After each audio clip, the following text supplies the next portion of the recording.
Today we'll be reading Unit 1, Lesson 3, Exploration 1, pages 46 through 55.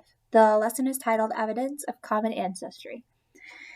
On page 46, this is a 9.5-day-old mouse embryo. It has yet to grow organ systems, but it has a head, a tail, and tiny limb buds. Its heart is developing in the larger bulb below its head. So by the end of this lesson, you should be able to analyze data to provide evidence for evolutionary relationships among organisms. So this is your mouse embryo. So this would be the tail. This is the head. This would develop into the front limbs. You can kind of see the little bubble. This would develop into the back limbs. And this bigger bulb would develop into the heart. On page 47, we are at the Can You Explain It? What evidence supports relationship between extinct and modern birds? The fossil on the left is an extinct bird genus called Confuciusornis that lived over 100 million years ago. The X-ray on the right shows the skeleton of a living crow species, Corvus frugilegus. Latin names are difficult. So number 1, so you have a modern crow and an ancient bird. Number 1, what are the similarities and differences you can observe from the photos? So in these photos, the ancient bird, the similarities, they both have wings, they both have skeletons, beaks, eyes, they both have feet. Their feet have toe protrusions on the end. So those are the similarities. The differences, you can kind of see them in this picture, that this ancient bird actually had finger protrusions, so kind of like a common bat does. Not all bats do, but these finger protrusions help them to grab onto prey easier, or onto cave walls or trees, so they can stick better to the walls. So they kind of might have had the ability to climb, or somewhat climb. So question 2 says, based on the fossil organism's body structures, how do you think it moved? So this one, it has large wing flaps, so it would have flown. It wouldn't have walked. Its legs are super tiny, and it wouldn't have been able to really support this weight to walk upright. It obviously doesn't have front limbs to walk on all fours. So it does have these protrusions, but like I said, that would just be helpful for sticking to things or grabbing onto prey. Wouldn't have really been super useful for anything else. Turn the page. So exploration 1, identifying similarities among organisms. What would you think if you planted a sunflower seed and it grew into an oak tree? You would probably be very surprised. Of course, that would never actually happen. You know that sunflower seeds grow into sunflower plants. Oak trees, seeds, or acorns would grow into oak trees. This is an example of a consistent and observable pattern in nature. Offspring look similar to their parents. The key assumption of science is the idea that natural systems have consistent, observable, and measurable patterns. These patterns and events happen in the same way today as they did in the past. So in the picture, you have a group of elephants. The baby elephant has a combination of genes from each parent. This is true of all offspring that reproduce, of living things that reproduce sexually. So sexual reproduction is when there is 2 parents. We talked about this back in cells and heredity. Asexual would be only 1 parent. Because of this genetic recombination, the elephant will not be identical to either of its parents, because it's going to inherit genes from parent 1 and it's going to inherit genes from parent 2, and the combination of those genes is going to make the baby different from both parent 1 and parent 2. Whereas in asexual reproduction, they are genetically identical because there's only 1 parent and only 1 set of genes. So question 3 is asking, would a baby elephant be more likely to look like its parents, or to look like one of its great-great-great-grandparents? Explain the reasoning.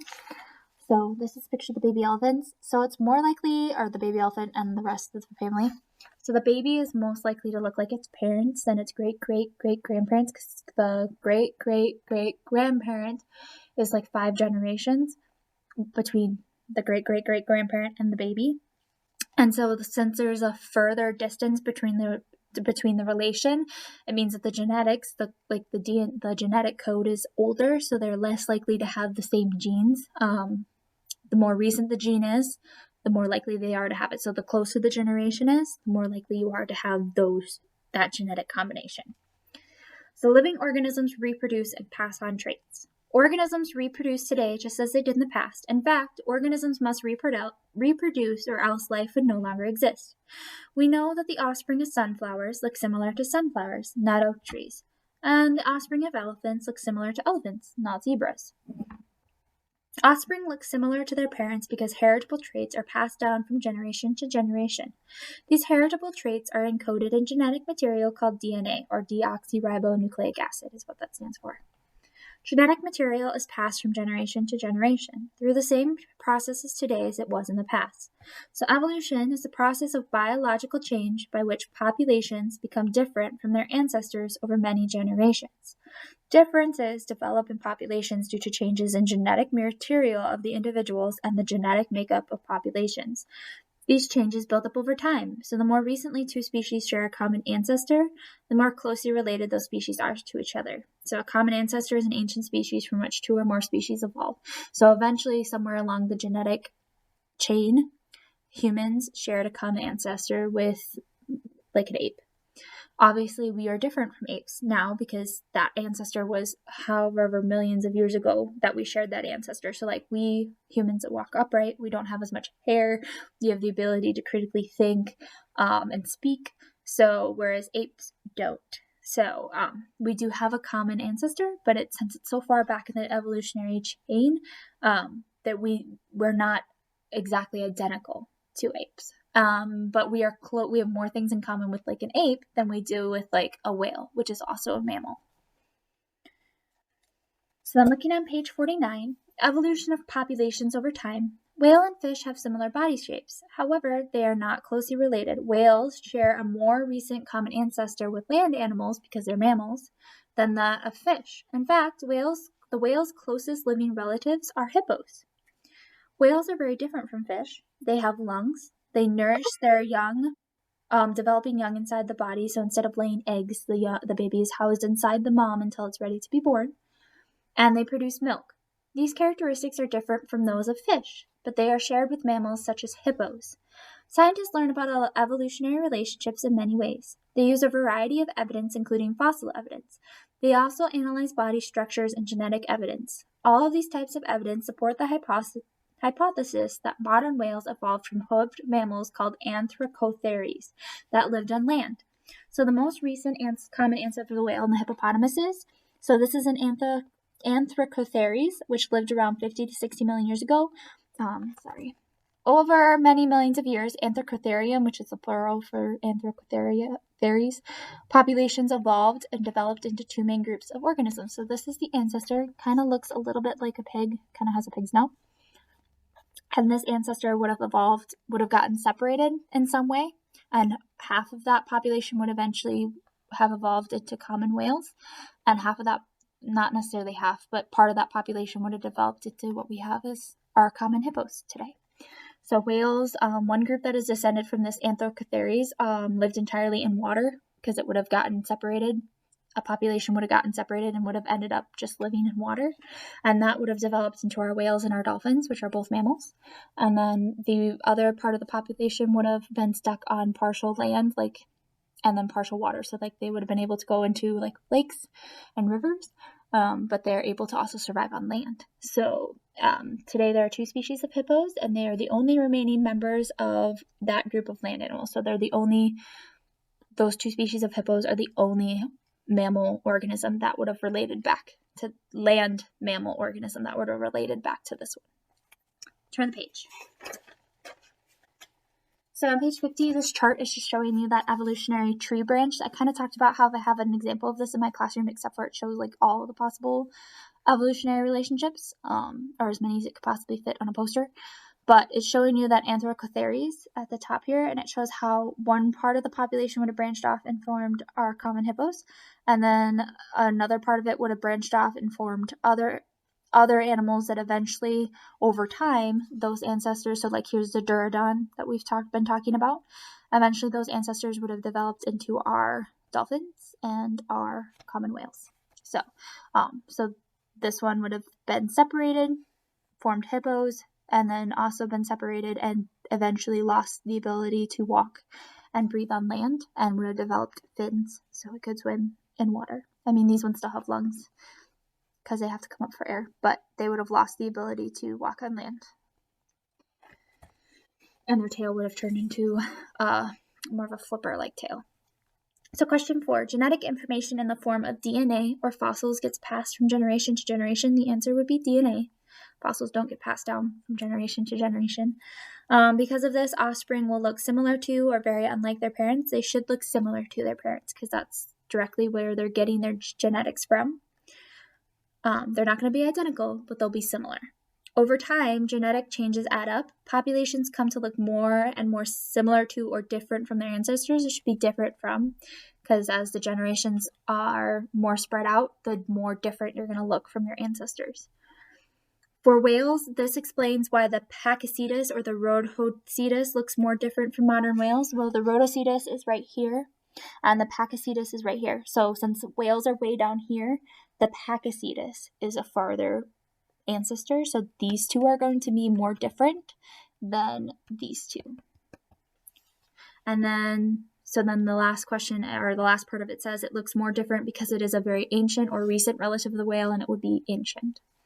Question 5, which conclusion can be made from the diagrams of whale evolution? A, all known whale ancestors have had 4 legs. B, whale ancestors transition from land to water habitats. C, only skulls show evidence of relationship among whale ancestors. Or D, whales always existed in their current form along with many other relatives. The answer is B, whale ancestors transition from land to water. You can see in this chart, not all of the ancestors had 4 legs, especially the Dorudon. The Dorudon had flippers. The skulls aren't going to tell you all the information that you need to know about how this one eventually turned into a whale, because the skull is not going to show you how the limbs changed, and you need that information. So you need the whole, you need more pieces of the skeleton in order to determine what happens, because skulls are just kind of going to give you head shape. They might give you a rough estimate of what their body looked like and what their diet was like, but they're not necessarily going to tell you if it lived on land or if it lived in water, because you won't have the limb structure. And then whales always existed in their current form along with many other relatives. That's obviously not true, because a dolphin is different than a whale and they're relatives to each other. The Dorudon had teeth. These two don't. And the further along you go, the more different they are. So page 51, we are skipping the apply the use of 3D printing. It's basically just talking about how they use 3D printers to make copies of fossils that they've found. And they just do this so that way they can preserve the fossils, so that way they don't cause damage to them, but still are able to investigate and look at what's going on in the fossil and try to see if they can make connections between different fossils. That's basically what they're doing. Evidence of evolutionary relationships. Evolutionary relationships are inferred based on evidence from the fossil record. They are also inferred from similarities in the bodies of living organisms, similarities between living and fossilized organisms, and similarities among the embryos of different types of organisms.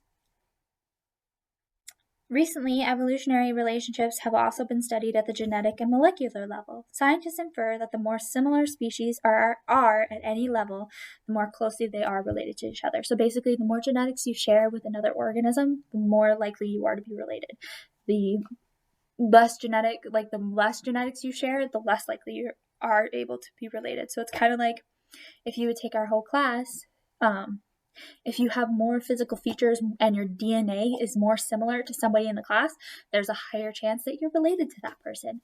But if your genetics are super different and you do look nothing like each other, there's hardly any similarities at all, the less likely you are to be related. So, similarities in anatomy. So the anatomy of an organism is its body structure and its structural traits. Related organisms have a similar anatomy. For example, the body structures of insects are more like those of other insects than those of birds. Consider a structural trait such as feathers. It was once accepted that only birds had feathers.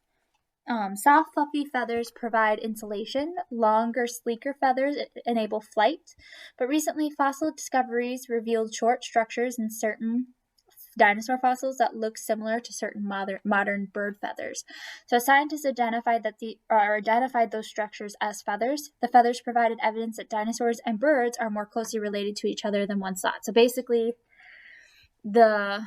especially the chicken is most likely to be related to dinosaurs than any other living thing on Earth right now, because of just how its body structure is and the type of things that a chicken has and the type of things that dinosaurs had.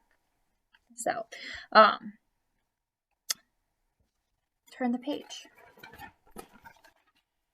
So similarities in anatomy of the front limbs among the bat, dolphin, horse, and cat. So the front limbs of a bat, dolphin, horse, and cat look similar from each other and are used in different ways, but the skeletal structure of the leg, so they look different, but the skeletal structure is similar. So they use the colors to highlight the bones that are the same, except for in the cat. So like this yellow bone, it's the same bone in all three, in the bat and the dolphin and the horse. So the blue bone, they all have a blue bone. They all have this maroon bone, the green, the blue, and the pink. So these limb bones have similar, different overall patterns of bones, which can indicate close, different evolutionary relationship. And the answers would be, should be similar, and that means that they're close.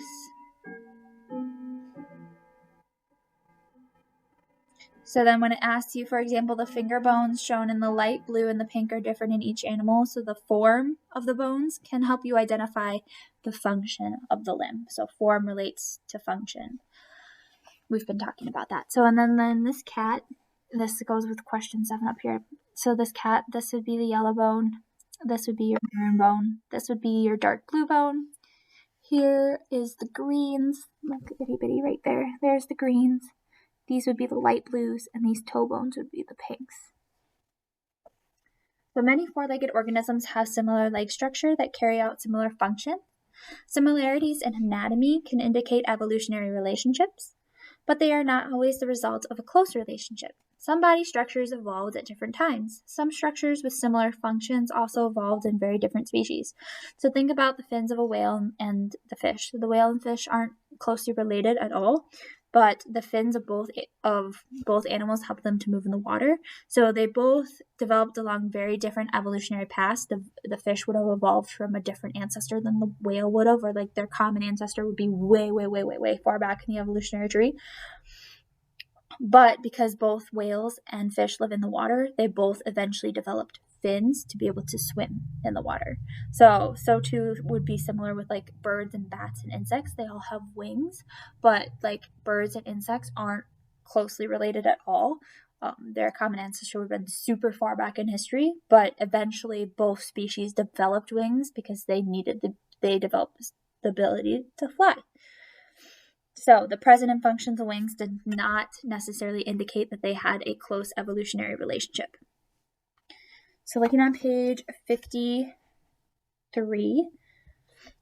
similarities in embryo development. The study and development of unborn or unattached organisms is called embryology.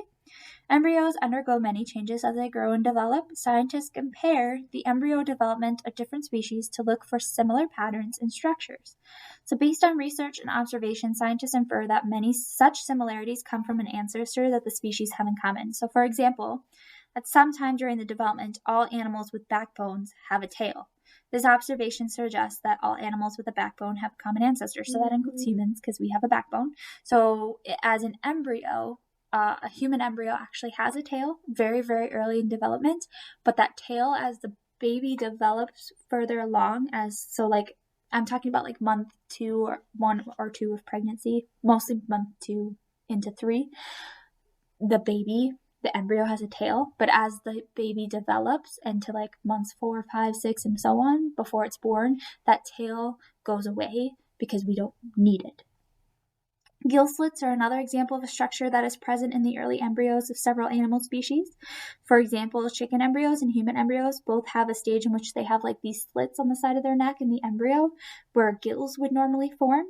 On fish, the tissue that make up these gill slits develop further to become the jaw.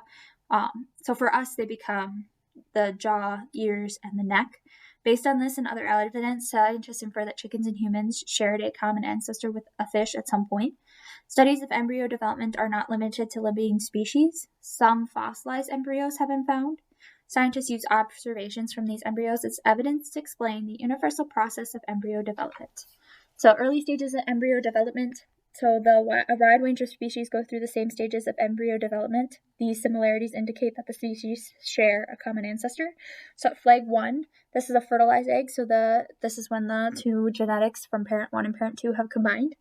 A fertilized egg contains the correct amount of genetic material that is needed to develop into a baby. At 2, the fertilized egg, this is the 8 cell stage. So the fertilized egg soon divides into 2 cells.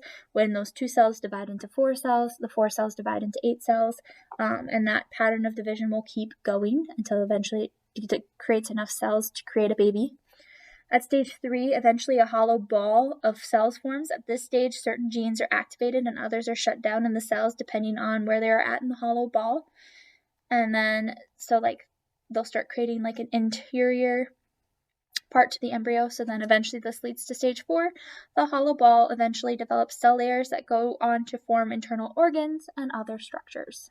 So question 10 is asking, why might so many different organisms develop different traits at later stages, but continue to have similar stages of embryo development? Explain your reasoning. So like the stages of early embryo development mainly involve cellular replication, so the cells are replicating. The appearance of distinctive traits during early embryo development could disrupt that growth, so then like you're going to have smaller organisms or organisms that don't have underdeveloped physical features. So like developing like appearance trait like the color of your hair, like eyes, things like that, or like developing organs is going to take place later.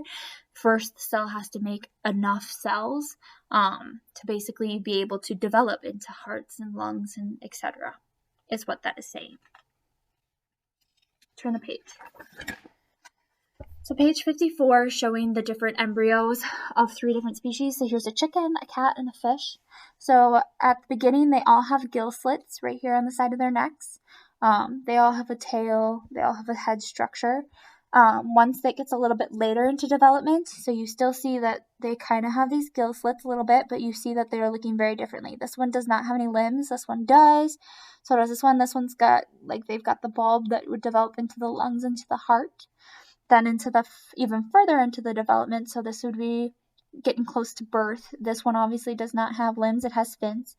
This one has limbs and a tail. This one has beak and larger eyes. And then this is what the actual babies look like down here. So, question 11 asks, compare the structures of the cat and chicken embryos shown in the photos above. Which characteristics do the species share as embryo that they do not share when they are fully developed? Select all that apply. A, both animals have gill slits as embryos. That is true. They all have gill slits. B, both animals have feathers as embryos. No, neither of them has feathers when they're embryos. That's a thing that develops later. C, both animals have similar upper limb buds as embryos. That would be true. You can see kind of the bud right here and kind of the bud right here. And then D, both animals have a long tail at early stage embryos, and that is true as well. So the answers are A, C, and D. Okay, page 55, we're skipping number 12. So then interpret the geometry of body plans. So the symmetry of an organism's body is inherited. Similarities and differences in body plans can be used to infer relatedness.